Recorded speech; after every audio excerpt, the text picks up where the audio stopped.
50. Mark Jacobs let the hydraulic pressure rise against the piston.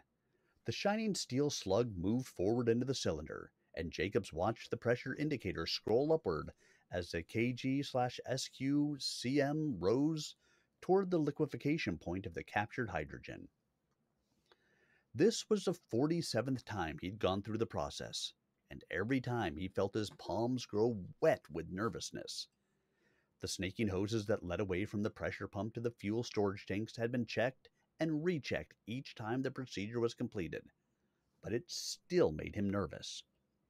Jacobs was well versed in the theory of statistics, and he knew the first rule. If there exists any chance of a disaster occurring, no matter how slight, it will happen if the procedure is repeated often enough. Although a liquid hydrogen leak would cool itself as it expanded, a hydrogen-rich atmosphere was not pleasant to contemplate. Any spark would set it off. The only good thing was that if it happened, Jacobs wouldn't be in any condition to worry about it. He tried to console himself with the thought that he wouldn't suffer from horrifying, disfiguring burns. He watched the kilograms per square centimeter scroll to liquefaction and held the pressure to which the piston and cylinder cooled. Then he opened the valve and saw the hoses stiffen with the liquid hydrogen. The piston crept forward as the hydrogen rushed through the hoses to the tanks. The pressure dropped, and Jacobs began to breathe again. Outside the dropship, Parker DeVood had crews excavating the landing pads and thruster ports. The pads were easy compared to the difficulty of digging all the way under the ship's ovoid body to open the venturi. Finally, the workers resorted to tunneling under the dropship to reach the openings, which permitted DeVood to squirm through to inspect the conic thruster exhausts. They seemed undamaged by the landing, although the number 5 cone showed some distortion. Inside the hull itself, Goodall supervised the placement of the Locust's medium laser in the fusion generator. The other techs had salvaged enough tritium from the coolant water of the Locust's core to initiate fusion if enough heat could be applied. The magnetic containment bottle was ready. Now it was only a matter of throwing the switches, which were, at the moment, in Mark Jacobs's pocket.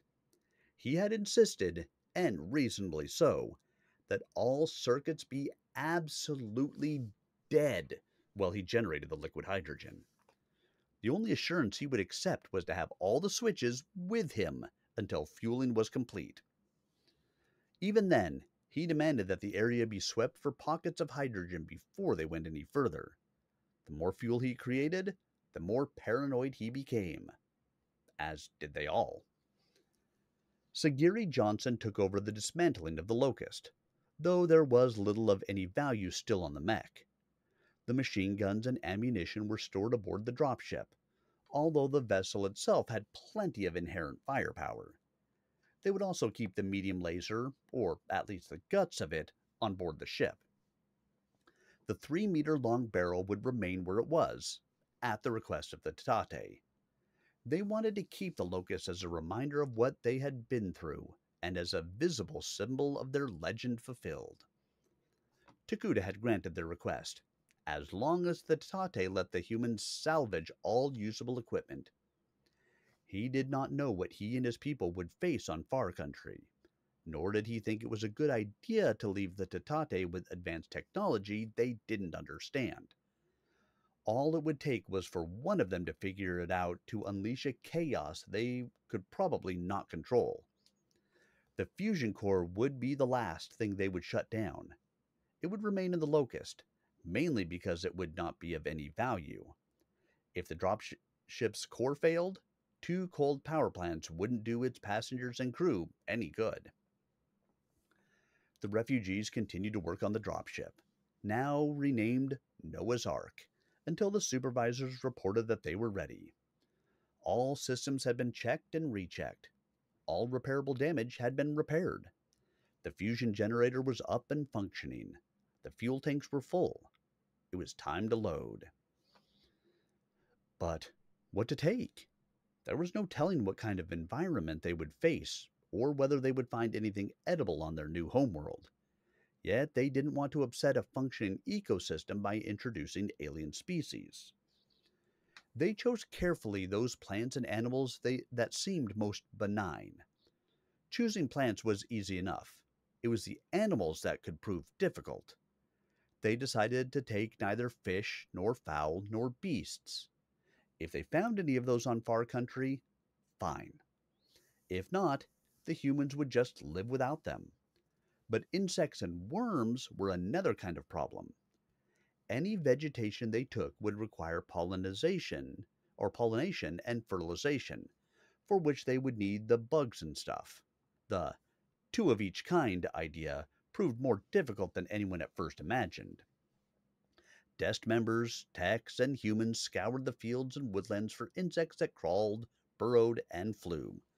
For days they wandered about with thin mesh nets in hand, leaping after any tiny thing that often flitted menacingly away. But finally the task was accomplished. Without a biologist on the team, the refugees had needed to observe the plants they wanted to take to learn what kinds of insects played around them. That also took time. They'd also had to catalog and store the specimens, tucking them safely away for the journey. The plants also had to be fed. They had to be watered. Tesseract's people even claimed that they had to be sung to sleep at night. Jacobs and Davoud collaborated on the Ark's navigation. Lacking a true navigator, they were making it up as they went along. The huge surface of far country was an easy target, but since it was pointless trying to choose one point over another, they simply picked the center of the mass and hoped for the best. The general coordinates of the proposed landing zone were plugged into the computer and then checked for 3 consecutive days. The computer would get them somewhere within the center of a 100-kilometer circle. After that, it would be up to Davoud and Jacobs to get the ship down. The loading doors swung shut and sealed. Personnel doors were closed and dogged down. Checking for leaks, Davoud let the pressure rise inside the hull. He held the pressure there for a full 10 minutes. There was no decrease. The hull was sound. He started down the computerized checklist. Inertial guidance? Check. Initial firing sequence? Check. All computer systems and backup. Landing hydraulics, secondary firing system, primary thrusters, directional vanes. Everything checked. Davoud touched the internal comlink panel. Now hear this. Now hear this. Noah's Ark prepared for liftoff in 5 minutes. All personnel to stations. The last order was unnecessary. The crew and refugees were already securely strapped in to their flight stations. Davoud took a deep breath and began the countdown firing sequence. Fuel valves were opened and checked. Green board. Ignition sequence was checked for the last time.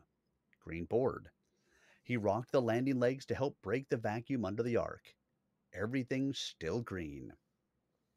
He watched the clock scroll backward as the sensor panels came online. In the adjoining seat, Jacobs was opening the engine ports. One last diagnostics of the systems. Green board. 10, 9, 8, 7. Ignite initiators. 6, 5. Open fuel outlet ports. 4. We have ignition. 3, 2. Full burn. 1. Power valves open. Power valves open. Green board. Flame blasted the ground away from the Venturi mouths, creating great chunks of sod and stone under a white-hot cloud. The Ark trembled as the thrust from the 6 engines struggled to break the legs free. Lift off! Davoud thought he heard cheering from the personnel bays as the Ark drifted slightly in its rise above the surface, though still without enough thrust for rapid acceleration. Then the power began to take hold, and the dropship lifted on a pillar of flame many times as tall as the ship itself. With a shattering roar, it climbed straight into the sky and vanished from the sight of those on the ground below. At the forest edge, a kilometer away, the Tatate watched the fire rise into the sky. The humans, those who came from the sky with fire, had gone again in the same way they had come. Someday they might return, but that would be another legend. Beneath the arc as it passed westward, gaining altitude with every millisecond, the circle of the planet grew rapidly smaller. The ship's navigator and commander were too busy watching their destination to see the circles of fire that outlined the enclaves or the smoke that hung over them. In the great open plain of the Usagumo, the Javelin and Panther stalked each other.